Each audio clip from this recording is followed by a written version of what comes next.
Good evening, London. Allow me first to apologize for this interruption. I do, like many of you, appreciate the comforts of everyday routine, the security of the familiar, the tranquility of repetition. I enjoy them as much as any bloke. But in the spirit of commemoration, whereupon important events of the past, usually associated with someone's death or the end of some awful bloody struggle, are celebrated with a nice holiday.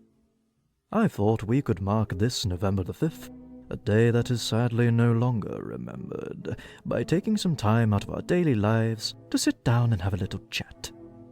There are, of course, those who do not want us to speak. I suspect even now orders are being shouted into telephones and men with guns will soon be on their way. Why? Because while the truncheon may be used in lieu of conversation, words will always retain their power. Words offer the means to meaning, and for those who will listen, the enunciation of truth.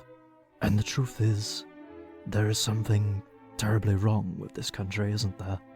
Cruelty and injustice, intolerance and oppression, and where once you had the freedom to object, to think and speak as you saw fit, you now have censors and systems of surveillance coercing your conformity and soliciting your submission. How did this happen? Who's to blame? Well, certainly there are those who are more responsible than others, and they will be held accountable. But again, truth be told, if you're looking for the guilty, you need only look into a mirror. I know why you did it. I know you were afraid. Who wouldn't be? War, terror, disease?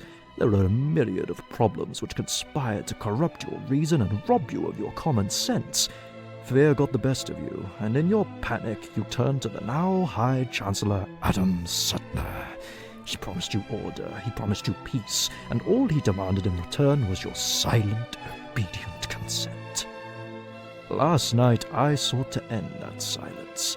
Last night I destroyed the Old Bailey to remind this country of what it has forgotten.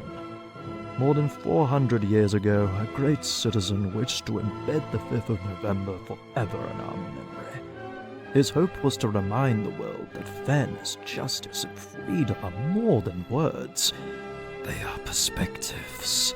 So if you've seen nothing, if the crimes of this government remain unknown to you, then I would suggest that you allow the 5th of November to pass unmarked.